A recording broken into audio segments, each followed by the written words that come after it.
Welcome back to the channel and this is Neha from SGCA। जैसा कि आपको पता है कि हमने YouTube सीरीज स्टार्ट की है जहां पे आपको पूरा HSC का सिलेबस मिलेगा और हाँ, इंग्लिश का जो YouTube फ्री सीरीज है उसमें जितने भी लेक्चर्स अपलोडेड है उसमें हमने ऑलरेडी सेक्शन नंबर 1 के 3 चैप्टर्स कंप्लीट कर चुके हैं। तो आज के लेक्चर में मैं आपका सेक्शन नंबर 2 स्टार्ट करूंगी, दैट इज विद पोएम्स। और हमारा जो सेक्शन नंबर 2 में पहला पोएम है उसका टाइटल है song of the open road.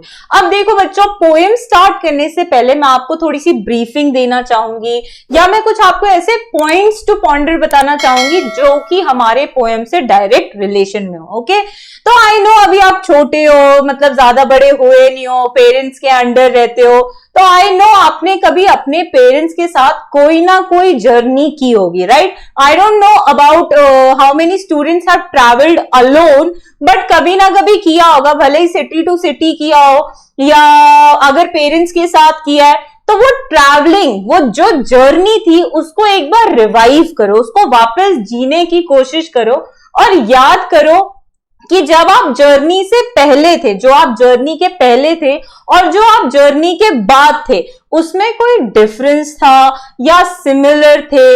अब ये जो पॉइंट मैं आपको पॉन्डर करने के लिए बोल रही हूं तो ये वैलिड थोड़ा सा कम हो जाएगा जब आपने अपने पेरेंट्स के साथ ट्रैवलिंग की होगी। अगर आपने अकेले ट्रैवलिंग की है तो आई नो आपका इस क्वेश्चन का आंसर होगा हाँ। कहने का मतलब क्या बच्चों कि जब भी हम कहीं ट्रैवल करते हैं ना तो कुछ ना कुछ बातें हमें जानने को मिलती है, सुनने को मिलती है, हमें पता चलती है और सीखने को भी मिलती है। And state of mind before journey and state of mind after journey has totally change. मतलब हमारा जो state of mind, thought process, हम जिंदगी जो जीते हैं उसमें कैसे डिसीजंस लेने होते हैं, कैसे नहीं लेने होते हैं, वो डिपेंड करता है, वो चेंज हो जाता है हमारे ट्रैवलिंग की वजह से। भले ही हमें लगता होगा कि ट्रैवलिंग क्या है यार, पैसों के खर्चे ही तो हैं, जहां पैसे उड़ाए और घूमा। नहीं बच्चों, जो आपको पीस, जो आपको वो ट्रैंक्विलिटी मिलती है with travelling, it is worth 1000 rupees. Okay, वो पूरा वर्थ इट होती। तो ऐसी हमारी पोएम है song of the open road, जहां हमारे पोएट निकलते हैं अपनी लाइफ को चेंज करने के लिए। ये जो इनने जर्नी स्टार्ट की है वो अपनी लाइफ चेंजिंग के लिए स्टार्ट की है या लाइफ को बदलने के लिए स्टार्ट की है। ओके, तो आप चलो स्टार्ट कर लेते हैं हमारी एक्चुअल पोएम से। तो जैसे कि आपको पता है कि हमारी प्रथा क्या होती है, तो सबसे पहले हम चैप्टर्स में राइटर के बारे में पढ़ते थे, तो पोएम्स में पोएट के बारे में पढ़ लेते हैं। ओके, तो इस पोएम के जो हमारे पोएट हैं वो है Walt Whitman. He was an American poet, essayist and journalist. तो ये पोएट भी है, एसेज भी लिखने का काम करते हैं एंड इनफैक्ट जर्नल्स, मतलब जो न्यूज़पेपर में जर्नल्स या आर्टिकल्स लिखते हैं उसका भी काम करते थे। Whitman is among the most influential poets in the American canon and is often called the father of free verse। बच्चों, ये क्या है, इनका जो नाम है, ये जो हमारे पोएट हैं वॉल्ट व्हिटमैन, इनको एक फेमस नाम से जाना जाता था, the father of free verse. I don't know how many of students you know the meaning of free verse, but मैं आपको चलो एक्सप्लेन कर देती हूँ कि फ्री वर्स का मतलब होता है ऐसी पोएम जिसमें आपको राइमिंग देखने को नहीं मिलेगी, एक स्टैंजास, पर्टिकुलर स्टैंजास नहीं देखने को मिलेंगे कि 4 लाइन का स्टैंजा है तो हमेशा 4 लाइन का स्टैंजा, नहीं, ये आप अपनी मर्जी से लिखते हैं। यहां पे आपको राइमिंग भी नहीं करनी होती है। और जो हमारे पोएट हैं वॉल्ट व्हिटमैन, ये कुछ इस तरह की ही पोएम लिखा करते थे, इसलिए इनको टाइटल दिया गया the father of free verse. He grew up in Huntington in a family with difficult economic status। तो बेटा ये बचपन से इतने कुछ अमीर घर के नहीं थे या इनका बैकग्राउंड कोई रिच नहीं था, बड़ी नॉमिनल फैमिली, मिडिल क्लास कह सकते हो आप। His major work Leaves of Grass was published in July 1855. His "O Captain, My Captain," a poem written on the death of Abraham Lincoln, is widely popular। तो इनने Abraham Lincoln पे एक poem लिखी थी, that is "O captain my captain", जो कि world wide famous हुई थी। ओके, चलो, ये तो हो गया हमारे पोएट के बारे में। अब हम ये जान लेते हैं कि हम जो पोयम पढ़ने वाले हैं उसमें हमें क्या सीखने को मिलेगा। बच्चों, इससे पहले मैं आगे बढ़ूं तो मैं आपको ये भी बता देती हूं कि आपके पेपर में 100% एक क्वेश्चन रहता है, दैट इज अप्रिसिएशन का, अप्रिसिएशन ऑफ पोएम। तो जब भी आपको मैं इंट्रोडक्शन दे रही होती हूं या आपकी पोएम से पहले जो आपको इंट्रोडक्टरी बॉक्स दिया जाता है, इनफैक्ट उसी में आपका अप्रिसिएशन आपको मिल जाएगा। ओके, तो कहीं से रेफरेंस बुक या कोई बड़ी बड़ी मोटी मोटी किताबें नहीं ढूंढने की जरूरत है, या बड़े बड़े पैराग्राफ्स याद करने की कोई जरूरत नहीं है। पोएम अच्छे से समझ लो, थीम समझ लो, राइटर के बारे में जान लो, पोएट के बारे में जान लो, और ये कुछ इंट्रोडक्शन पढ़ लो। बस इन पैराग्राफ्स को आप कंबाइन कर दोगे तो आपको 4 मार्क्स फिक्स्ड। ओके, तो चलो let's start with the introduction of the poem. The section 1 of song of the open road from leaves of grass is a beautiful blend of self awareness, free will and tenderness of heart. तो ये जो हमारी poem है ना, ये free will say भरी हुई है। मतलब हमारे जो पोएट है या यहाँ पे जो हमें किरदार देखने को मिलेगा वो एकदम खुले दिल के इंसान है, ज्यादा टेंशन लेने वाले नहीं है, अपने बारे में उनको फुल अवेयर है, सेल्फ अवेयरनेस है पूरी। और जो टेंडरनेस ऑफ हार्ट का मतलब क्या है बच्चों, कि वो दिल से डिसीजन लेते हैं। टेंडरनेस ऑफ हार्ट मतलब अपने दिल से डिसीजन लेते हैं और दिमाग को कहीं और रखते हैं। Okay, it gives us poet's realization that along the journey of life one will face a test of wisdom which is not tested in any school or university। बेटा, अगर आपको अपना दिमाग जल्दी बढ़ाना है, दुनियादारी के बारे में जल्दी जानना है, तो स्कूल और किताबों में आपको वो नॉलेज नहीं मिलेगी। वो आपको तब मिलेगी जब आप जिंदगी जिएंगे, and that is a gradual process. ऐसा नहीं है कि आपको जल्दी जल्दी चाहिए, मुझे बड़े बड़े होना, एकदम दिमाग चाहिए, तो ऐसा नहीं होगा बेटा। जैसे जैसे आप जिंदगी की जो सफर है वो करते जाएंगे, वैसे वैसे आप में ये विजडम आती जाएगी। ठीक है, A road is something everyone uses, whether rich or poor, and it forces all levels of people to associate with one another। अब इनके टाइटल में ये जो रोड है ना बेटा, ये वो रास्ता है जिसे हम ट्रैवल करेंगे। दैट इज हमारी जो लाइफ है वो यहाँ पे रोड की तरह रिफर की गई है। और हमारे पोएट क्या कहते हैं कि ये जो जिंदगी की सफर है ये सबको ही करना है, चाहे कितना भी कोई अमीर इंसान क्यों ना हो और कितना भी कोई गरीब इंसान क्यों ना हो। The road signifies mobility, also it signifies कि आपको कंटिन्यूसली मूव करना है, कहीं पर भी आपको रुकना नहीं है। One can take the road as a point to start over toward something new. नहीं तो फिर आप रोड को ऐसा भी मान सकते हो कि मान लो आपकी लाइफ में बहुत डिफिकल्टीज हो और बहुत ज्यादा परेशानियां हो और आप एकदम थक हार चुके हो अपनी जिंदगी में, लेकिन आपकी लाइफ में कोई ऐसे मोमेंट आते हैं कि जहां पे आप डिसाइड करते हो नहीं अब तो लाइफ बदलनी है, तो आप उस रोड को इस तरह भी मान सकते हो जहां पे आप डिसाइड करते हो अपने लाइफ को चेंज करने का। Whitman talks about the people and places. He argues against staying up in one place for too long, although the hospitality may be true। तो ये हमारे जो पोएट है वो आर्ग्यू करते हैं, वो बोलते हैं, वो समझाते हैं कि हमें अपनी लाइफ में कभी नहीं रुकना है, हमेशा मूव करते रहना है, चाहे किसी स्टॉप पे आपको कितना ही आराम, कितनी ही लग्जरी क्यों ना मिल जाए। जैसे कि अभी आप क्या सोचते हैं, मस्त लाइफ है, मस्त पढ़ रहे हैं, जिंदगी जी रहे हैं, मम्मी पैसे पापा है पैसे कमाने के लिए, देने के लिए। नहीं बेटा, आपको आगे बढ़ते रहना है, आपको अपने लिए कुछ करना है, आपको अपना करियर बनाना है, कहीं पर भी रुकना नहीं है लाइफ में, चाहे उसकी हॉस्पिटैलिटी कितनी ही अच्छी क्यों ना हो। तो बच्चों, ये था हमारा ब्रीफिंग ऑफ द पोएम और the introduction of the poem.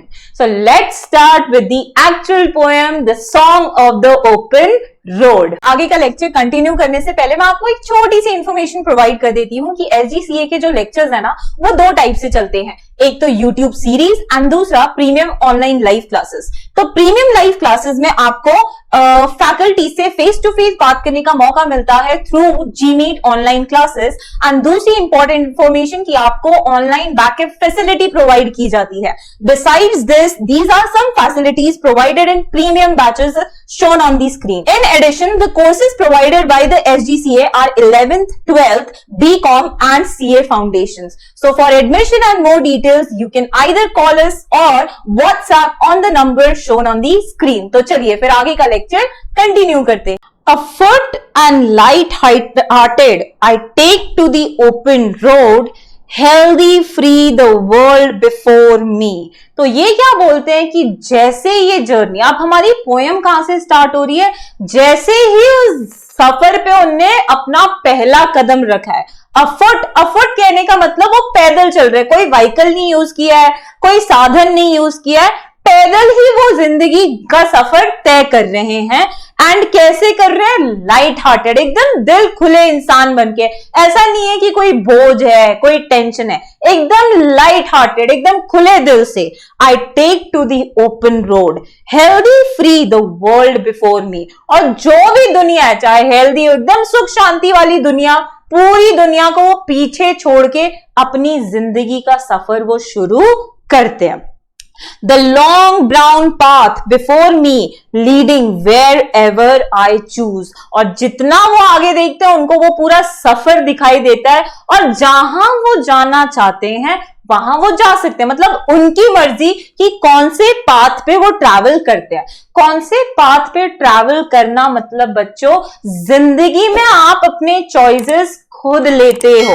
आपको 10th के बाद क्या करनी है, 12th के बाद किसमें करियर बनाना है, करियर बनाने के बाद आपको घर बनाना है या बंगला बनाना है, ये जो भी चॉइसेस होती हैं ये खुद की होती है कि नहीं होती है. तो यहाँ पे ये जो चॉइसेस हैं वो रोड के द्वारा हमें दिखाई गई हैं कि जो भी मेरी मर्जी होती है, जो भी पोएट की मर्जी होती है वो रोड ले लेंगे. Henceforth I ask not good fortune, I myself am good fortune. ये इतना सैटिस्फाइड है हमसे, इतना खुश है कि ऐसा नहीं है कि भगवान से प्रार्थना करते हैं, हे भगवान ये कैसे भी करके रोड पार दिला दे, ये जर्नी पास करा दे. नहीं, ये बिल्कुल भी किसी से प्रेयर नहीं करते हैं. ये बोलते हैं यार मैं ही खुद अच्छी किस्मत हूं, मैं ही डिसाइड करूंगा कि मुझे आगे कहां जाना है, किस पाथ को चूज करना है.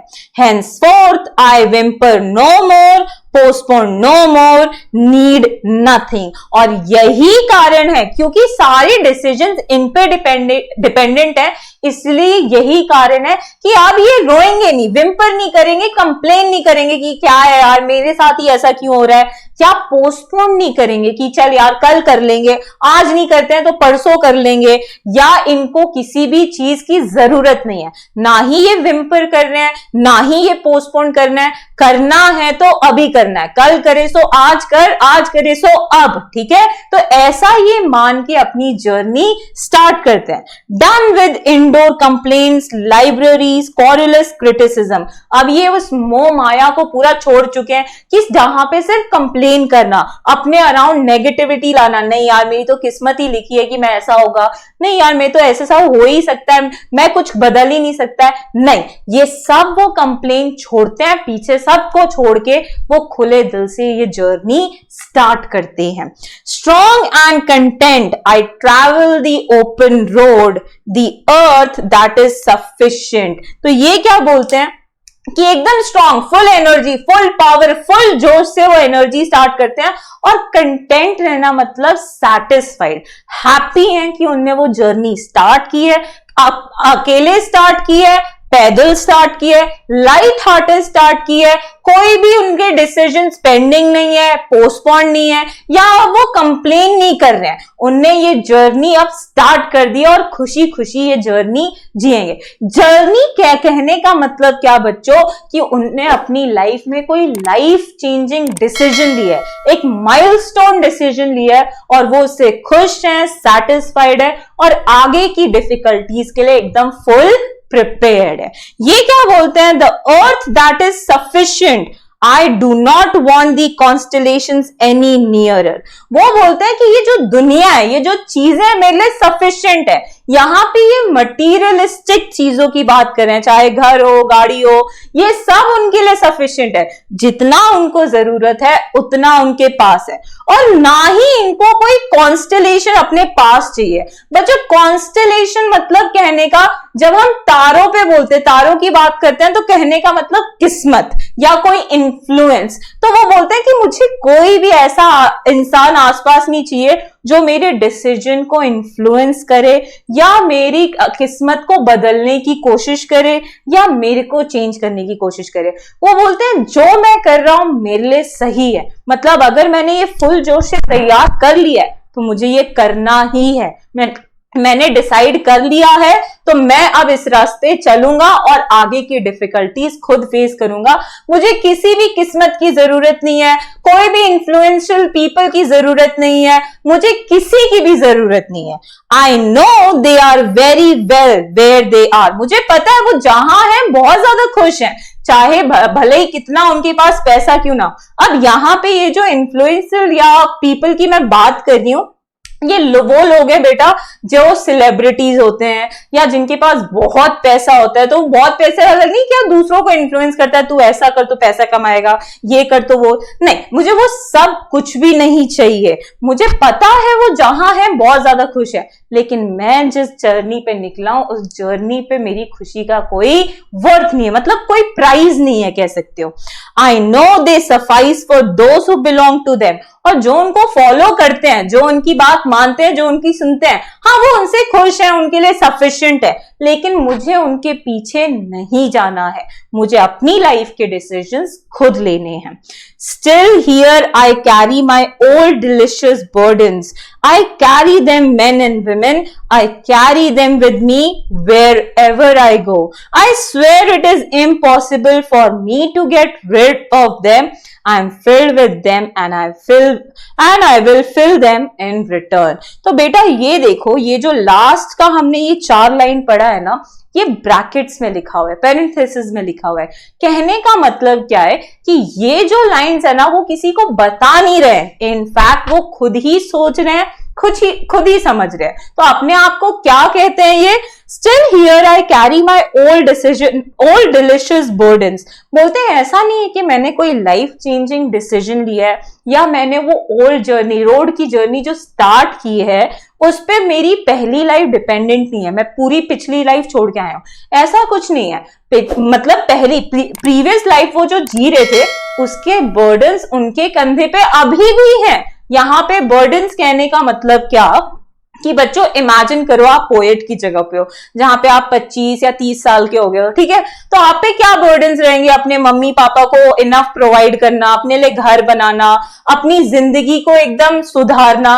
तो ये जो बर्डन्स है ना, अपना करियर बनाना, ये जो बर्डन्स है वो सब छोड़ के नहीं निकले हैं, वो उनके कंधों पे ही है, वो रिस्पॉन्सिबिलिटीज, वो बर्डन्स लेके चले हैं। Okay, I carry them, men and women, लेके चलाओ, I carry them with me wherever I go.